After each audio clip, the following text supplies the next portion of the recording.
Salam sejahtera Malaysia. Sekali lagi selamat petang. Sekarang sunset yang amat cantik di depan saya. Indah sungguh kuasa Tuhan. Bersyukur dan bersyukur. Bersyukurlah sebab masih bernafas. Ada peluang untuk memperbetulkan kesilapan diri sendiri. Ada peluang untuk bermuhasabah diri. Ada peluang untuk kita memperbaiki keadaan kita. Hanya yang masih hidup dapat memperbaiki apa yang perlu diperbaiki. Kalau sudah tak hidup lagi, dah tak ada lagi peluang dah. Denyut tadi suara rakyat bergema di channel ini. Okey. Sudah selesai convention Barisan Nasional. Dengan banyak ucapan-ucapan yang memang padu mantap daripada pemimpin-pemimpin Barisan Nasional, daripada Zahid Hamidi, daripada Ismail Sabri Yaakob, daripada Tok Mat Hassan, daripada Najib Razak dan banyak lagi pemimpin-pemimpin dalam Barisan Nasional. Satu perkara yang menarik minat saya ialah apabila ada satu laporan media kata Ismail Sabri tak ada halangan untuk bubar parlimen kalau Barisan Nasional sudah bersedia. Persoalan utama ialah menang atau tidak itu bukan persoalan utama. Sebab memang betul mungkin ada kemungkinan Barisan Nasional boleh menang semula untuk pilihan raya umum ke-15 nanti. Tetapi ingat, bukan mudah juga untuk Pakatan Harapan dikalahkan. Ditambah lagi dengan kemunculan semula Rafizi Ramli. Apatah lagi kalau jadi kemah besar, walaupun ramai orang yang bersikap ragu-ragu dengan benda tu, tapi tak mustahil untuk berlaku. Okey, jadi persoalan yang paling besar ialah kalau Barisan Nasional menang, siapa Perdana Menteri? Siapa Perdana Menteri? Adakah yang amat berhormat Ismail Sabri Yaakob akan tetap menjadi Perdana Menteri, ataupun beliau akan menjadi Perdana Menteri yang paling singkat dalam sejarah Malaysia? Harus diingat, secara tradisinya Perdana Menteri dilantik daripada Presiden UMNO dan pengerusi Barisan Nasional. Cuma kali ini saja tradisi itu telah terpecah dan menjadi sejarah apabila Perdana Menteri Malaysia bukan Presiden UMNO dan bukan juga pengerusi Barisan Nasional, tetapi beliau hanya naib presiden. Tuan-tuan dan puan-puan yang dihormati sekalian, siapa yang bakal jadi Perdana Menteri? Sekarang ramai orang yang nak jadi Perdana Menteri nampaknya.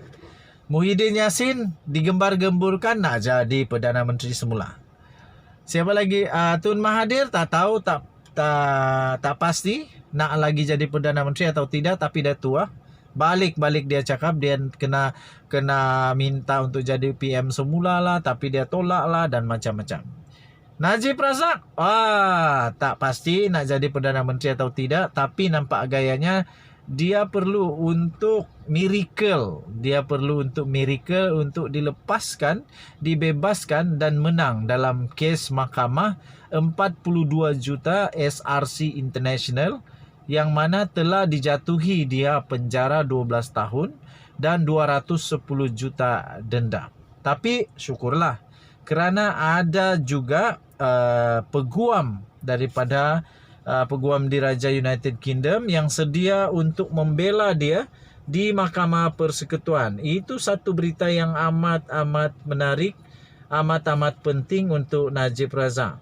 Itu akan boost harapan dia untuk dibebaskan, boost harapan dia untuk menang, dan boost harapan dia untuk dapat bertapak semula di persada hati rakyat yang memang selalu saja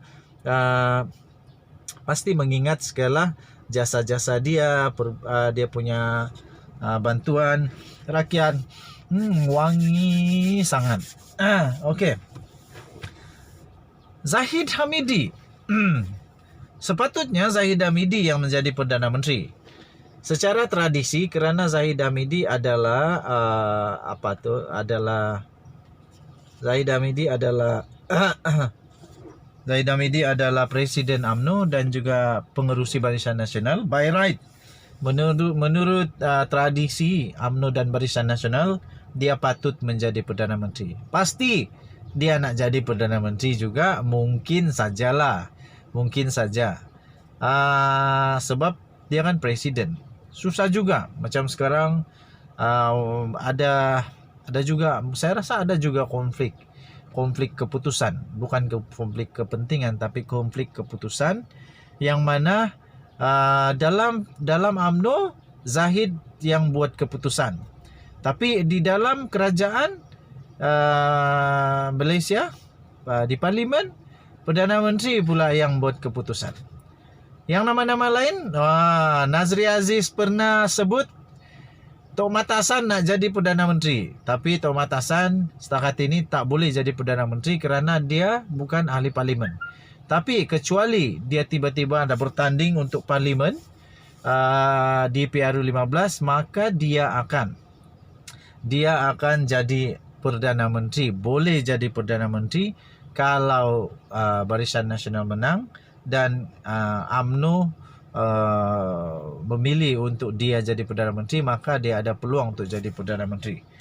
Ada juga ura-ura kata Khairi Jamaluddin. Tapi jangan lupa di sudut pembangkang pula ada Anwar Ibrahim. Ada Anwar Ibrahim yang memang dari dulu sentiasa memberikan bayang-bayang menakutkan kepada BN dan UMNO. Kalau dia jadi presiden, dia jadi Perdana Menteri, memang agak menakutkan bagi UMNO dan Barisan Nasional. Jangan lupa juga ada seorang lagi nama yang pernah disebut oleh Mahathir untuk jadi Perdana Menteri, boleh jadi, layak jadi Perdana Menteri, iaitu siapa dia? Shafie Apdal. Shafie Apdal sudah melebarkan sayap warisan Malaysia ke semenanjung Malaysia. Ada lagi satu nama, Hishamuddin Tun Hussein. Hishamuddin Tun Hussein, mungkinkah diam-diam ubi berisi, tiba-tiba pula dia jadi Perdana Menteri.